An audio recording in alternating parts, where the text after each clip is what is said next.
Capítulo 10. Enganado pela especialização.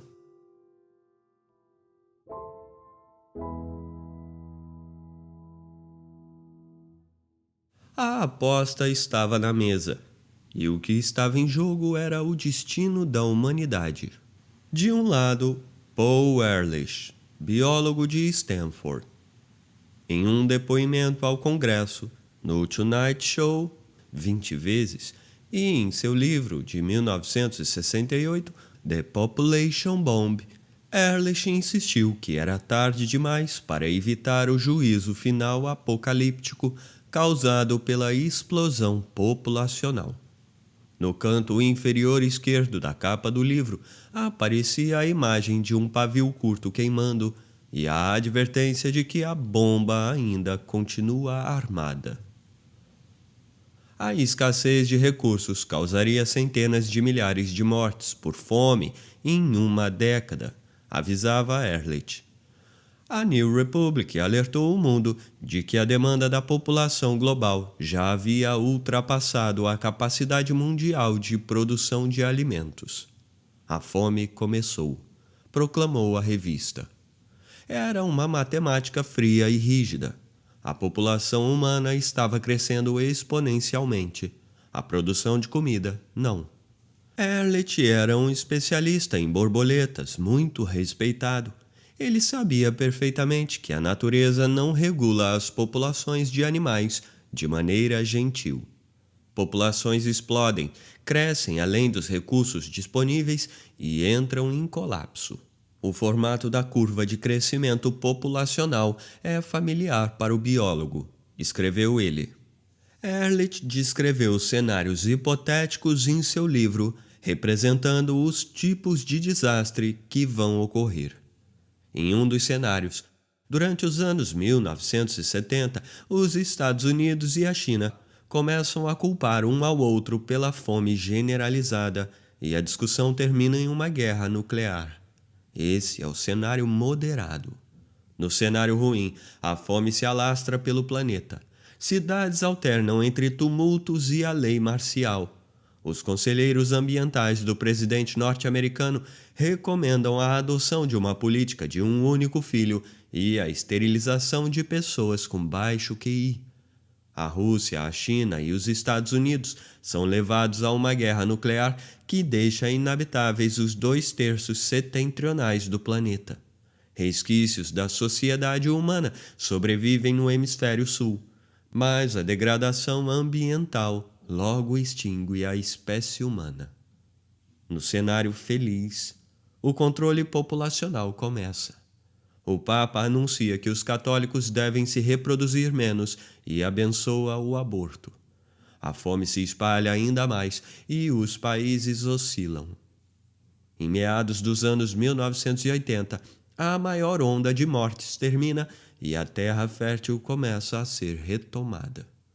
O cenário feliz prevê apenas cerca de 500 milhões de mortes por desnutrição. Eu os desafio a criar um panorama mais otimista, escreveu Ehrlich, acrescentando que não consideraria cenários envolvendo alienígenas benevolentes trazendo ajuda humanitária. O economista Julian Simon aceitou o desafio de Ehrlich de criar um quadro mais otimista. O fim dos anos 1960 foi o início da Revolução Verde. Tecnologias de outras áreas, técnicas de controle da água, sementes híbridas e estratégias de gerenciamento chegaram à agricultura e a produção das colheitas globais estava aumentando. Simon notou que a inovação estava alterando a equação. Ter mais gente, na verdade, seria a solução, pois isso significaria mais boas ideias e mais descobertas tecnológicas. Então Simon propôs uma aposta. Ehrlich escolheria 5 metais que ele esperava que se tornassem mais caros à medida que os recursos fossem se esgotando e o caos se instaurasse durante a década seguinte. A aposta consistia em $1.000 no valor daqueles 5 metais escolhidos. Se em 10 anos os preços tivessem caído, Ehrlich pagaria a diferença de preço a Simon. Se os preços tivessem subido, Simon teria que cobrir a diferença. O prejuízo máximo para Ehrlich seria então de $1.000, enquanto para Simon não haveria limite para o risco. A aposta foi oficialmente feita em 1980. Em outubro de 1990, Simon recebeu pelo correio um cheque no valor de $576,07. Ehrlich havia perdido. O preço de cada um dos 5 metais caíra. A mudança tecnológica havia não apenas sustentado o crescimento populacional, mas a quantidade de comida disponível por pessoa aumentara ano após ano em todos os continentes. A proporção de pessoas subnutridas é sempre muito alta se for diferente de zero, mas ela nunca foi tão baixa quanto agora. Nos anos 1960, 50 a cada 100 mil cidadãos do mundo morriam de fome anualmente. Hoje, tal número é 0,5 a cada 100 mil. Mesmo sem a ajuda do Papa, o crescimento da população mundial iniciou um declínio vertiginoso que continua até hoje.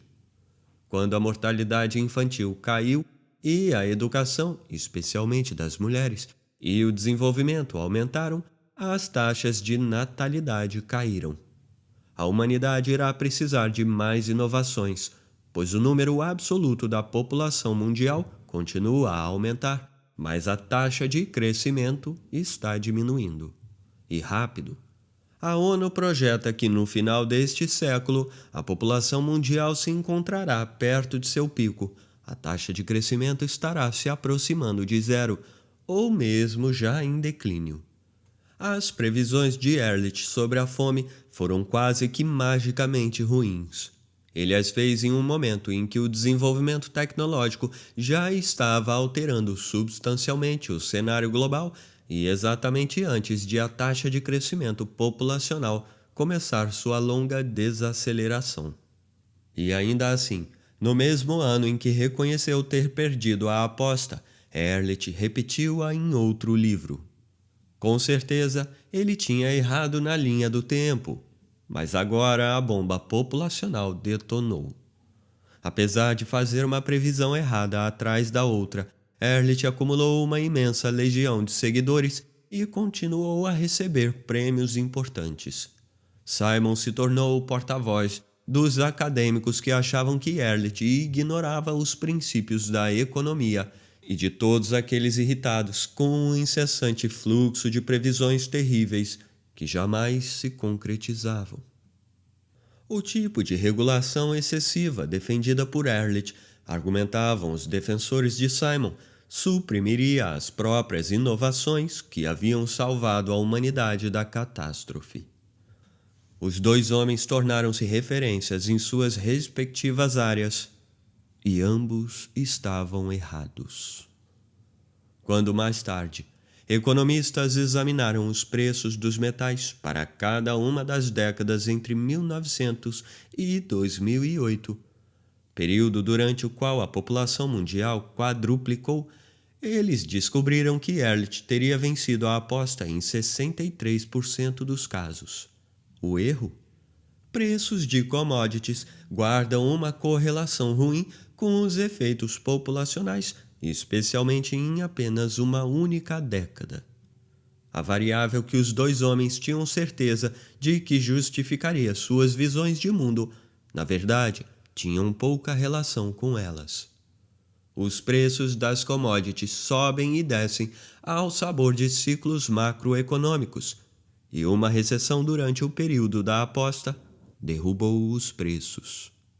Ehrlich e Simon podiam ter tirado cara ou coroa e se declarado ambos vencedores. Os dois homens se entrincheiraram em seus campos.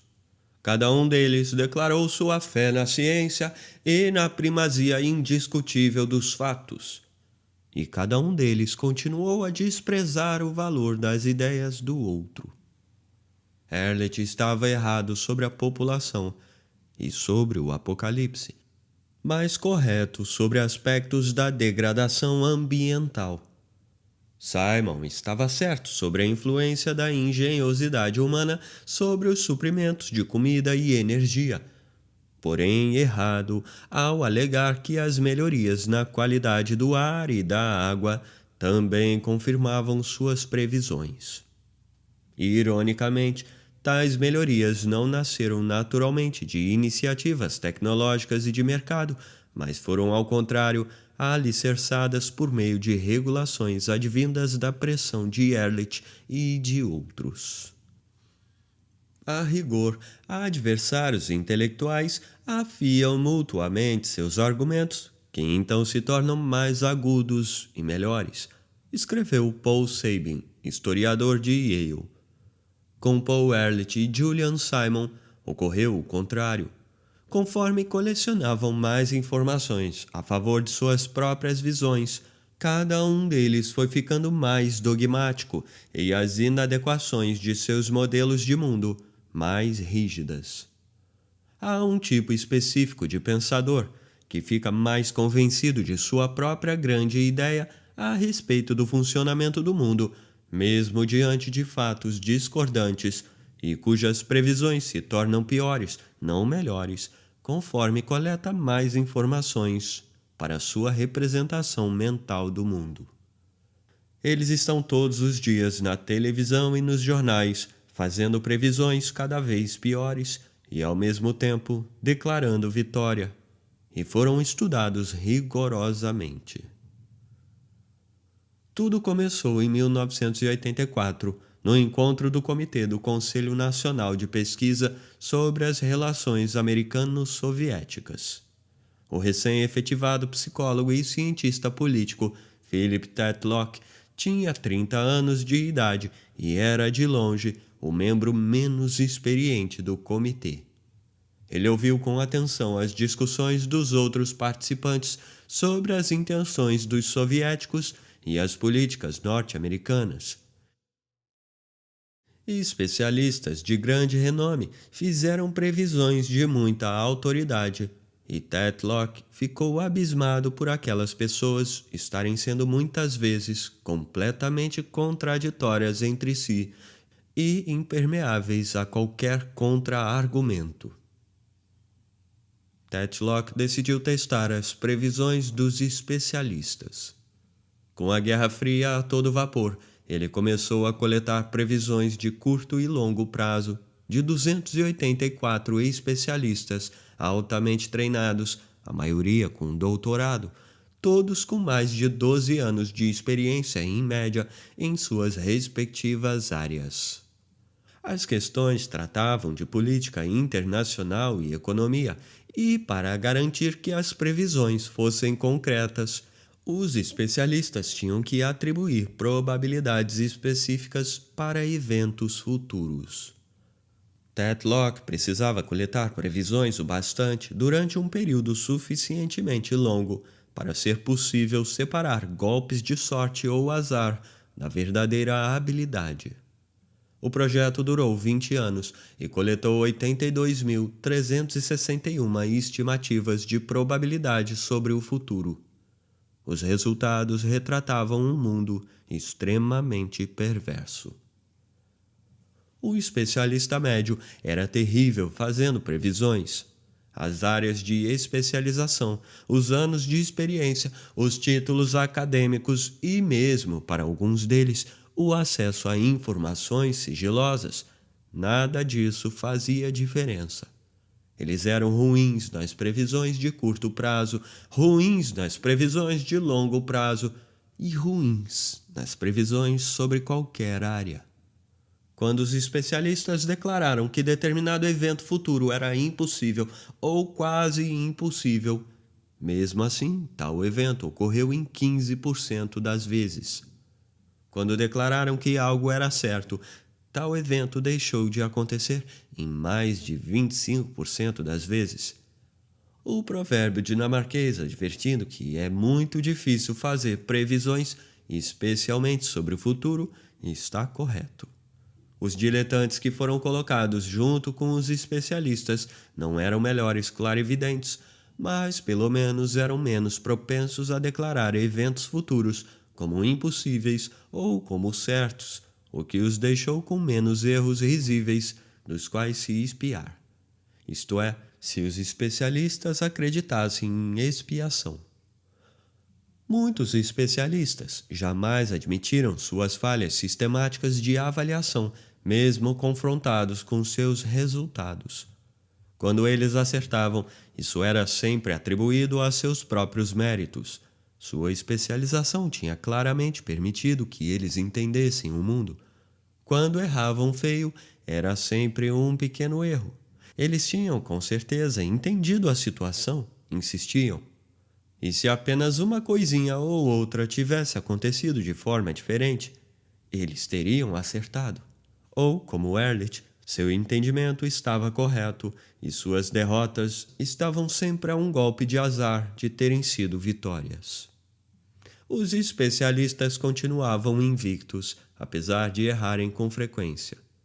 Muitas vezes aparece uma relação curiosamente inversa entre o quão bem eles achavam que estavam se saindo com as previsões e quão bem eles de fato se saíam, concluiu Tetlock.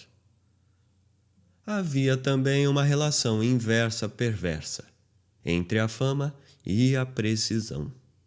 Quanto mais provável fosse que as previsões de um especialista aparecessem em editoriais ou na televisão, mais provável era que tais especialistas estivessem sempre errados. Ou nem sempre errados.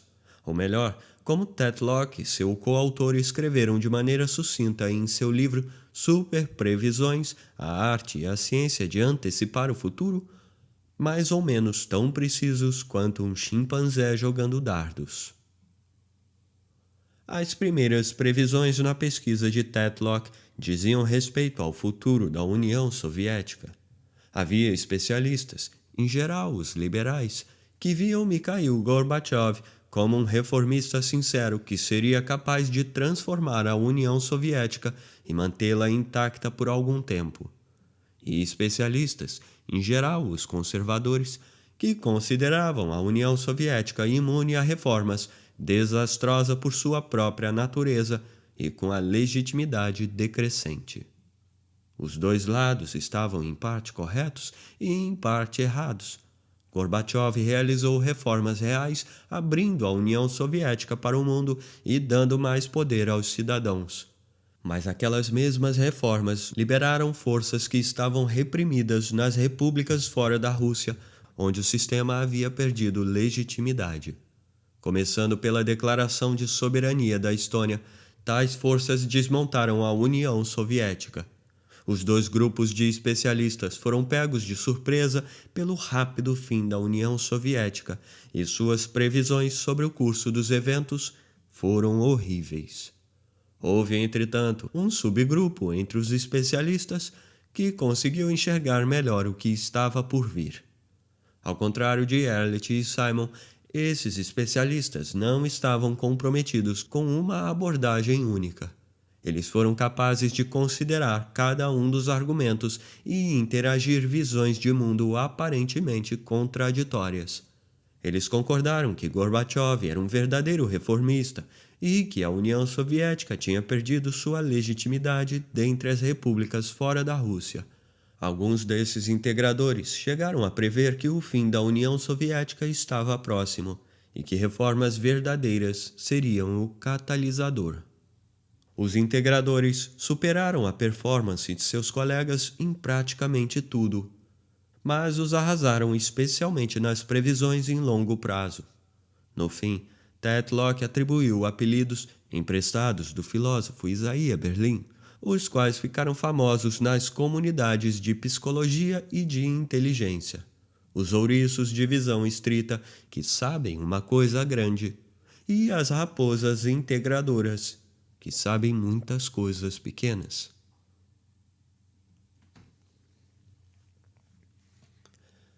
Especialistas ouriços tinham conhecimentos profundos, mas estritos.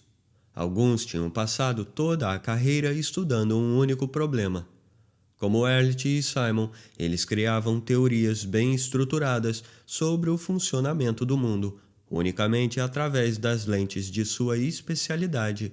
e então ajustavam todos os eventos para que se encaixassem na teoria. Os ouriços, segundo Tetlock, trabalham arduamente dentro de uma das tradições de sua especialidade e chegam a soluções arbitrárias para problemas mal definidos. Os resultados não importavam. Os especialistas estavam certos, tanto nos sucessos quanto nos fracassos, e enterravam-se cada vez mais em suas próprias ideias.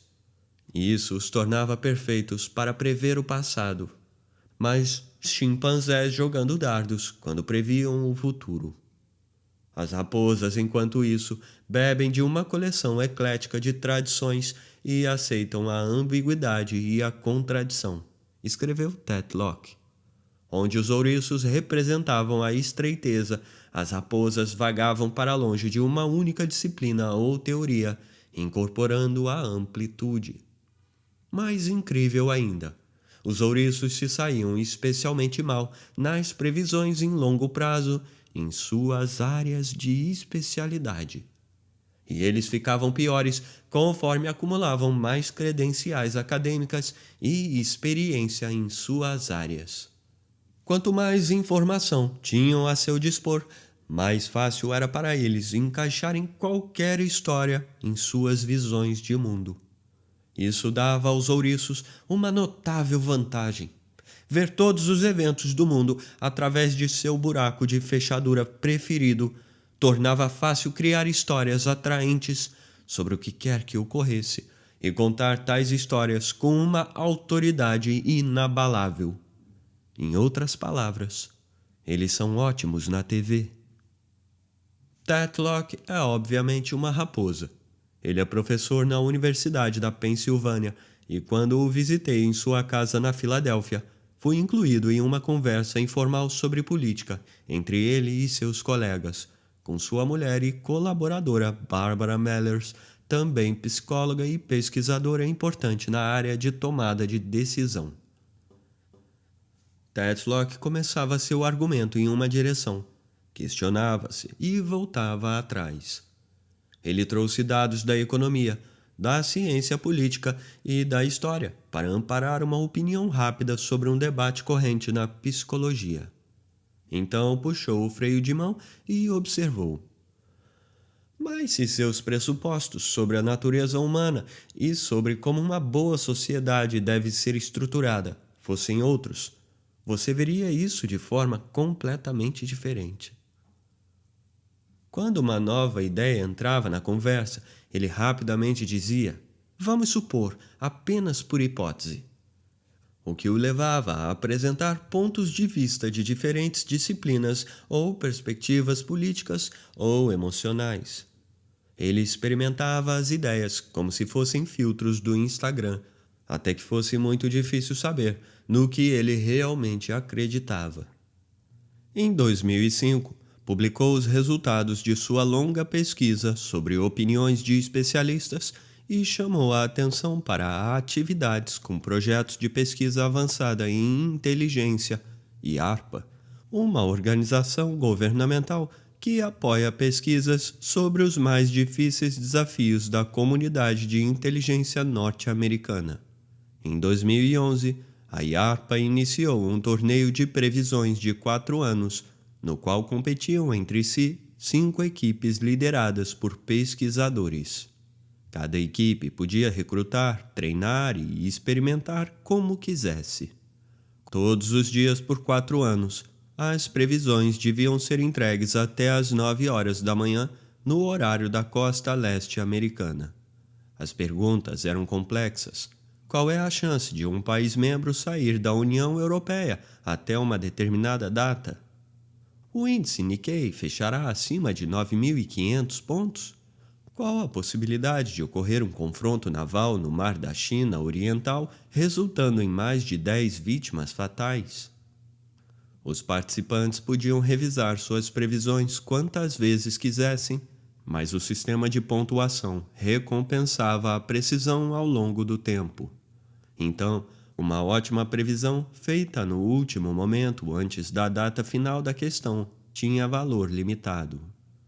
A equipe liderada por Tetlock e Mellers chamava-se Projeto Bom Julgamento. Em vez de recrutar especialistas famosos, no primeiro ano do torneio, eles fizeram uma chamada por voluntários. Depois de uma seleção inicial, convidaram 3.200 voluntários para começar a prever. Desses, identificaram um pequeno grupo de participantes com mais características de raposas, apenas pessoas brilhantes com uma ampla variedade de interesses e com hábito de leitura, mas sem qualquer experiência prévia específica relevante, e deram mais peso a esse grupo nas previsões da equipe. Eles arrasaram as outras equipes.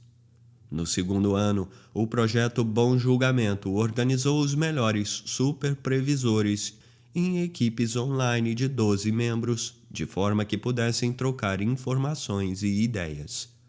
Eles venceram as equipes lideradas por outras universidades de forma tão devastadora que a IARPA dispensou essas equipes menores do torneio.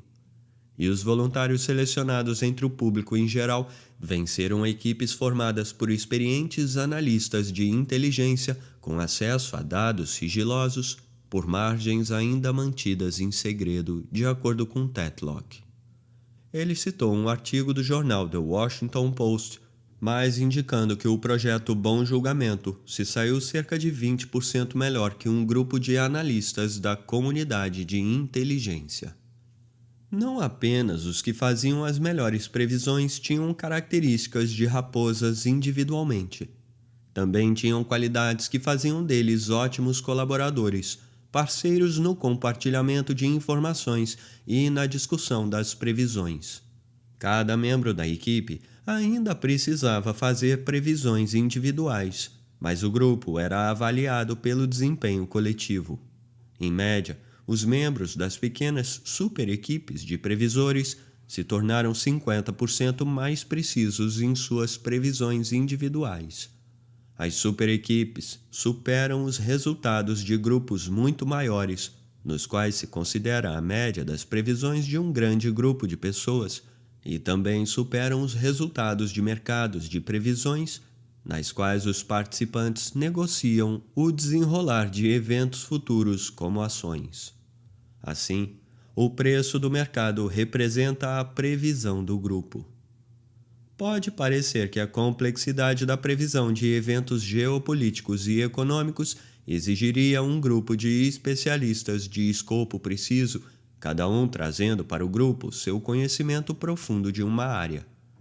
Mas, na verdade, ocorre exatamente o contrário.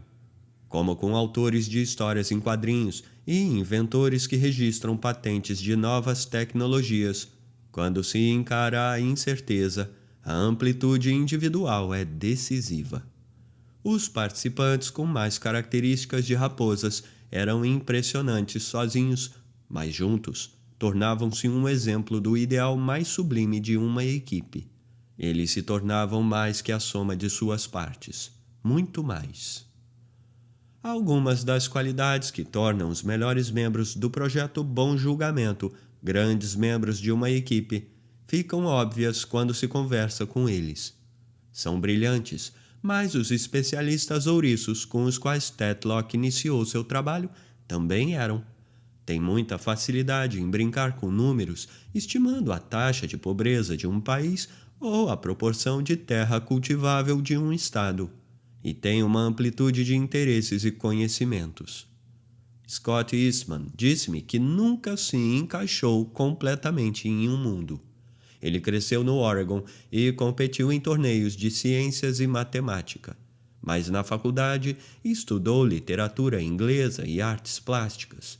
Tinha sido mecânico de bicicletas, pintor de paredes, fundador de uma empresa de pintura de paredes, gerente de um fundo multimilionário, fotógrafo, professor de fotografia, professor convidado em uma universidade na Romênia, de várias matérias, desde antropologia cultural até direitos civis, e o mais inusitado, conselheiro-chefe do prefeito de Avrig, uma pequena cidade da Romênia Central.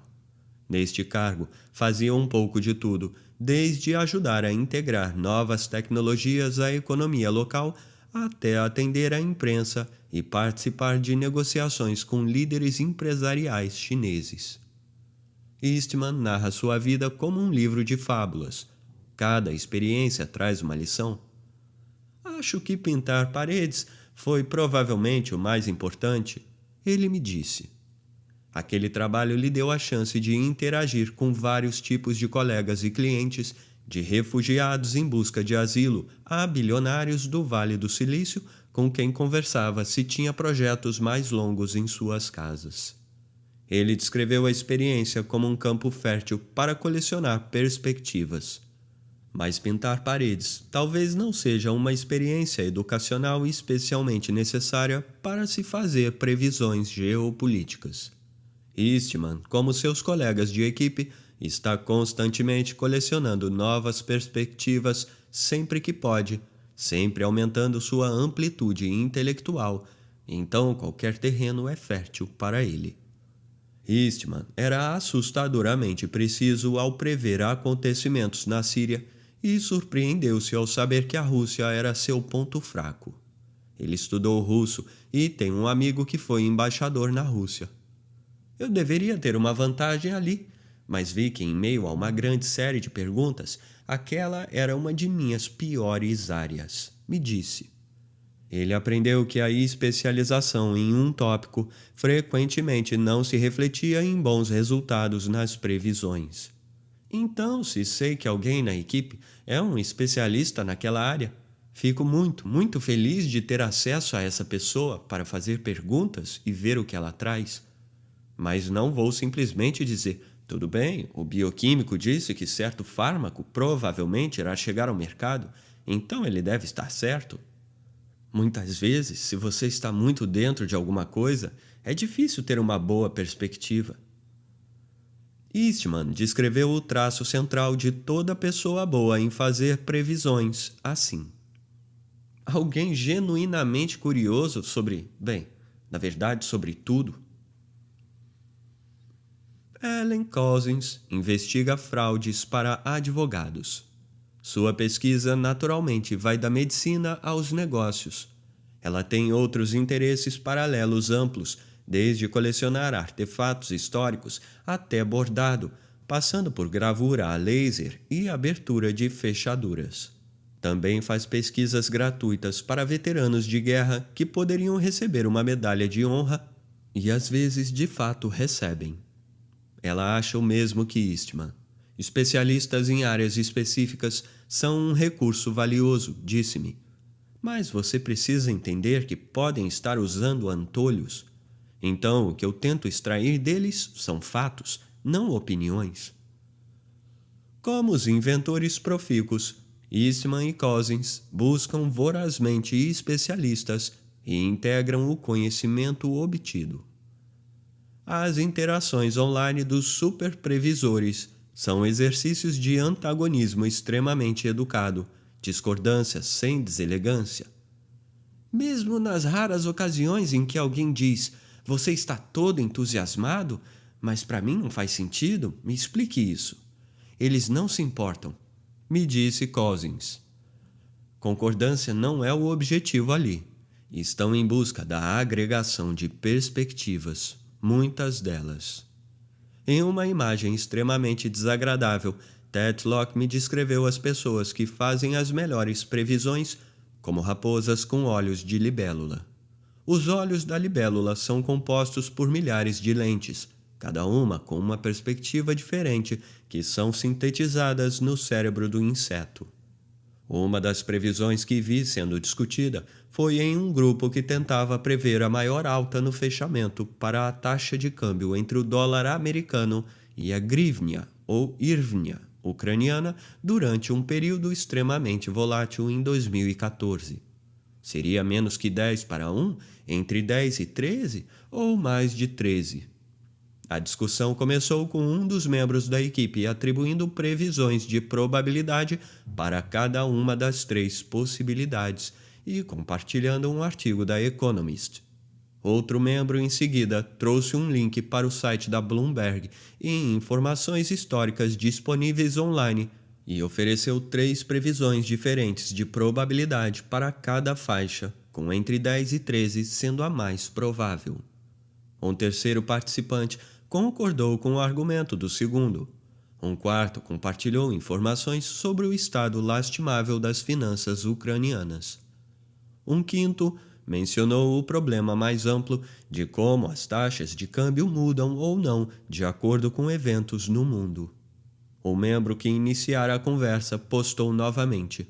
Ele havia sido convencido pelos argumentos anteriores e modificou suas previsões, mas ainda achava que estavam superestimando a possibilidade de mais de 13. Continuaram a compartilhar informações, desafiar-se mutuamente e modificar suas previsões. 2 dias depois, um membro da equipe com especialização específica em finanças viu que a grivnia estava se fortalecendo em meio a eventos que ele achava que certamente a enfraqueceriam. Apareceu para informar seus colegas de equipe que isso era exatamente o oposto do que esperava e que deviam tomar essa informação como um sinal de que havia algo errado no entendimento dele. Ao contrário dos políticos, as pessoas mais capazes de fazer previsões mudam de ideia o tempo todo. Finalmente, a equipe decidiu-se por entre 10 e 13 como o maior favorito, e estava certa. Em uma pesquisa separada de 2000 a 2010, o psicólogo alemão Gerd Gigerenzer compilou as previsões anuais sobre o valor da taxa de conversão entre o euro e o dólar, feitas por 22 dos mais renomados bancos internacionais: Barclays, Citigroup, JP Morgan, Chase, Bank of America, Merrill Lynch e outros. A cada ano, todos os bancos previam a taxa de conversão ao final daquele ano. A conclusão de Gigerenzer sobre aquelas previsões feitas por alguns dos mais proeminentes especialistas do mundo foi apenas a seguinte: previsões sobre a taxa de conversão entre o euro e o dólar são inúteis. Em 6 dos 10 anos, a taxa real de conversão terminou fora da extensão coberta por todas as previsões. Onde um super previsor rapidamente apontava uma mudança na direção da taxa de câmbio que o tinha deixado confuso e se adaptava à nova situação, as previsões dos grandes bancos falhavam em antecipar cada uma das mudanças de direção ocorridas na década analisada por Gigerenzer. Uma marca das interações dentro das melhores equipes é o que o psicólogo Jonathan Barron chamou de mentes ativamente abertas. As melhores previsões vêm de pessoas que encaram suas próprias ideias como hipóteses a serem testadas. O objetivo não é convencer os colegas de que sua opinião está certa, mas encorajar os demais membros da equipe a ajudar no falseamento daquela opinião. Isso não é muito normal, considerando a humanidade como um todo. Quando confrontadas com uma questão difícil, por exemplo, dar mais dinheiro às escolas públicas aumentaria de forma significativa a qualidade do ensino e da aprendizagem? As pessoas tendem a naturalmente produzir uma barragem de ideias suas. Armadas com um browser, elas não começam procurando os motivos pelos quais provavelmente estão erradas. Não é que sejamos incapazes de produzir ideias contrárias às nossas. É só que nosso instinto diz para não o fazermos. Pesquisadores no Canadá e nos Estados Unidos começaram um estudo em 2017 pedindo a um grupo de adultos com bom nível educacional e ideias políticas variadas que lessem argumentos confirmando suas crenças sobre assuntos controversos. Quando foi dada aos participantes a chance de serem pagos para ler os argumentos contrários às suas crenças, 2/3 decidiram que não queriam sequer olhar os contra-argumentos, muito menos considerá-los seriamente. A aversão a ideias contrárias não é um mero artefato da estupidez ou da ignorância.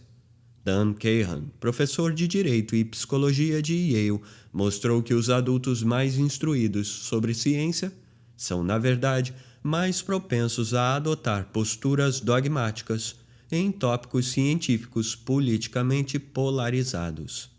Keihan acha que um dos motivos pode ser que eles têm mais facilidade em encontrar evidência confirmando seus sentimentos. Quanto mais tempo gastam com um determinado tópico, mais ouriços eles se tornam. Em um estudo conduzido durante o período anterior à votação do Brexit, uma pequena maioria de eleitores dos dois lados, tanto os favoráveis ao Brexit quanto os contrários, foi capaz de interpretar corretamente estatísticas inventadas sobre a eficácia de um creme para a prevenção de rachaduras na pele. No entanto, quando os eleitores foram apresentados a exatamente os mesmos dados, mas como se os números indicassem que a imigração ou aumentava ou diminuía a criminalidade, hordas de britânicos subitamente perderam todas as suas noções de matemática e interpretaram erroneamente aquelas estatísticas que contrariavam suas crenças políticas. Keihan observou o mesmo fenômeno nos Estados Unidos usando o creme dermatológico e o controle de armas. Ele também registrou uma característica de personalidade que lutava contra aquela propensão: a curiosidade científica.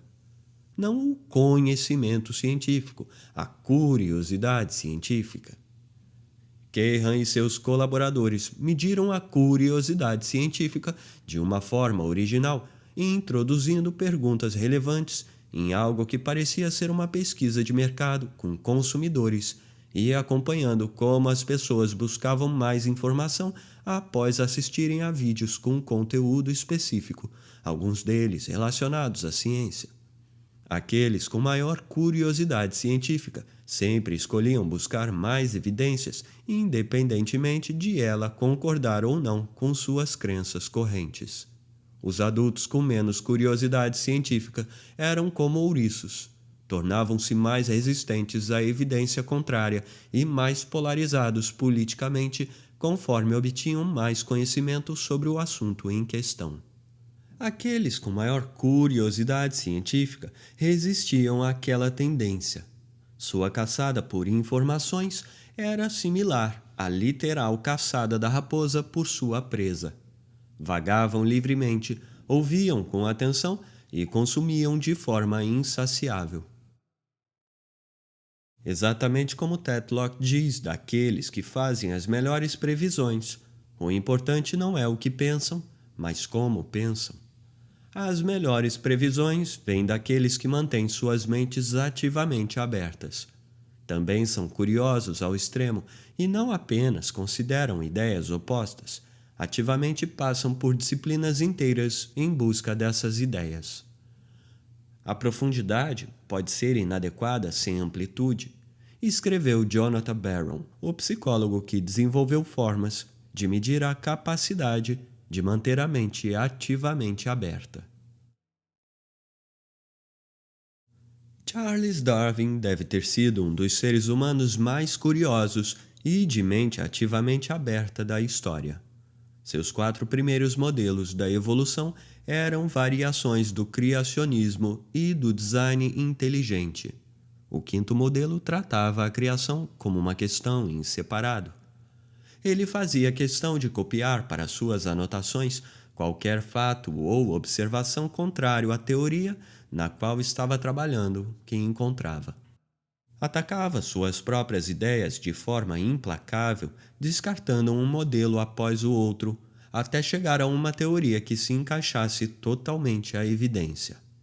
Mas antes mesmo de começar aquele que foi o trabalho de sua vida, ele precisou de um empurrão, de um colega de mente ativamente aberta, ou seu mentor, na verdade.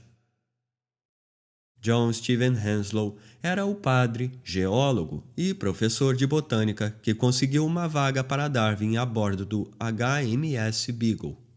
Antes de o navio partir, ele recomendou a Darwin que lesse um livro controverso recém-publicado, Princípios da Geologia, de Charles Lyell. O autor argumentava que a Terra havia mudado muito gradualmente ao longo do tempo por meio de processos que continuavam a ocorrer no presente.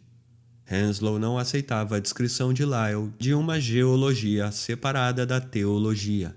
Assim, advertiu a Darwin: De forma nenhuma aceite as ideias aqui defendidas. Mas como uma raposa, ele ignorou sua repulsa e incitou seu discípulo a ler o livro. E foi uma revelação.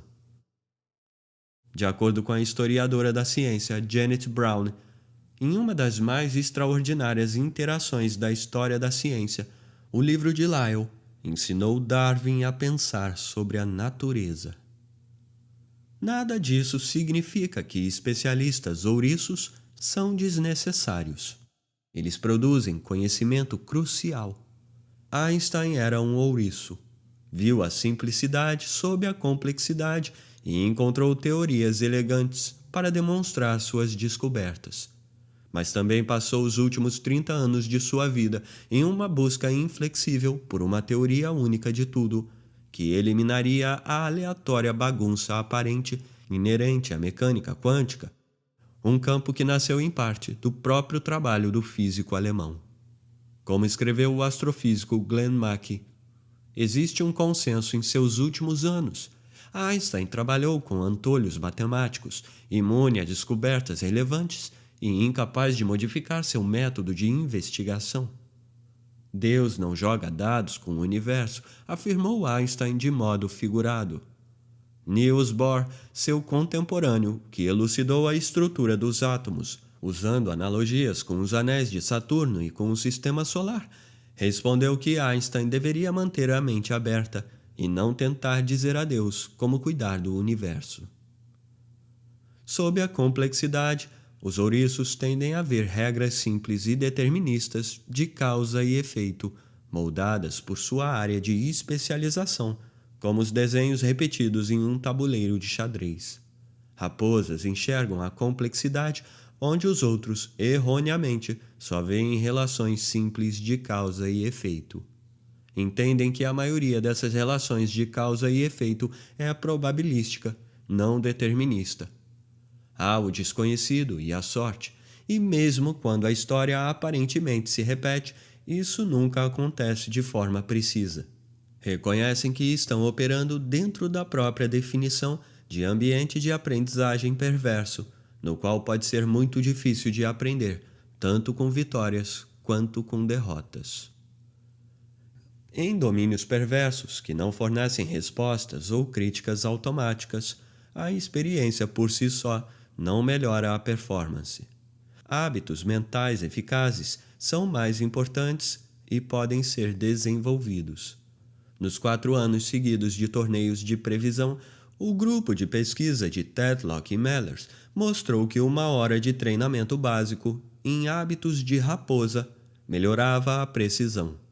Um dos hábitos era muito similar ao pensamento por analogias, que ajudou os investidores e fãs de cinema citados no capítulo 5 a fazerem as melhores projeções de retorno sobre o investimento e receitas de bilheteria. Basicamente, as previsões podem ser melhoradas se a pessoa gerar listas de eventos separados com similaridade estrutural profunda, em vez de se concentrar apenas nos detalhes internos do evento específico em questão. Poucos ventos são 100% novos. A singularidade é uma questão de gradação, como diz Tetlock, e criar a lista força a pessoa a pensar implicitamente como um estatístico. Por exemplo, em 2015, foi perguntado ao grupo se a Grécia sairia da zona do euro naquele ano. Nenhum país tinha saído. Então a questão parecia inteiramente nova. Mas havia muitos exemplos de fracassos em negociações internacionais, retiradas de tratados internacionais e conversões de moeda forçadas que permitiram que os melhores estimadores de previsões se concentrassem no que ocorre em geral, sem precisar se concentrar de forma estrita em todos os detalhes únicos da situação presente. Começar com os detalhes, a visão interna, é perigoso. Os especialistas do tipo ouriço conhecem detalhes mais que suficientes sobre um assunto para fazer exatamente o que Dan Cahan sugeriu: selecionar aqueles que se encaixam em suas teorias gerais. Seu conhecimento profundo funciona contra eles mesmos.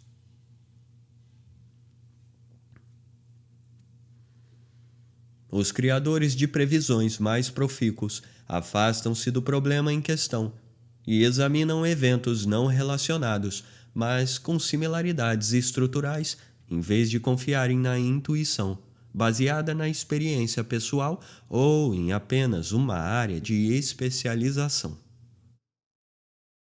Outro aspecto do treinamento envolvia dissecar ferozmente os resultados das previsões em busca de lições, sobretudo das previsões que tivessem dado errado.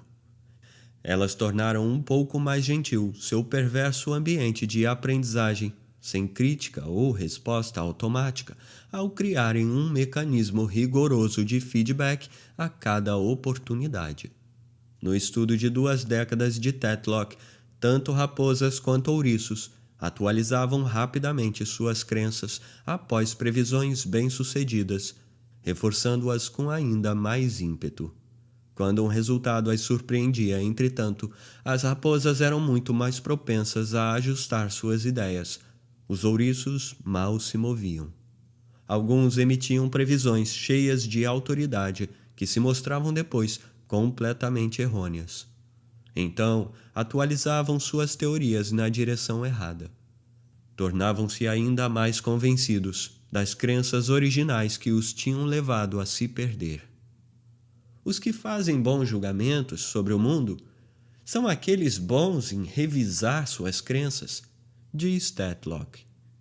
Se fazem uma aposta e perdem, lidam com a lógica da perda da mesma forma como com um reforço vindo de uma vitória.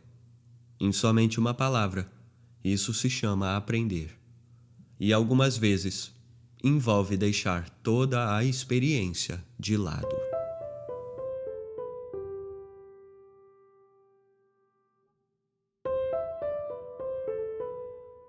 Você está ouvindo Porque os Generalistas Vencem em um Mundo de Especialistas. Autor David Epstein. Compre o livro físico e estimule assim a produção de mais obras como esta.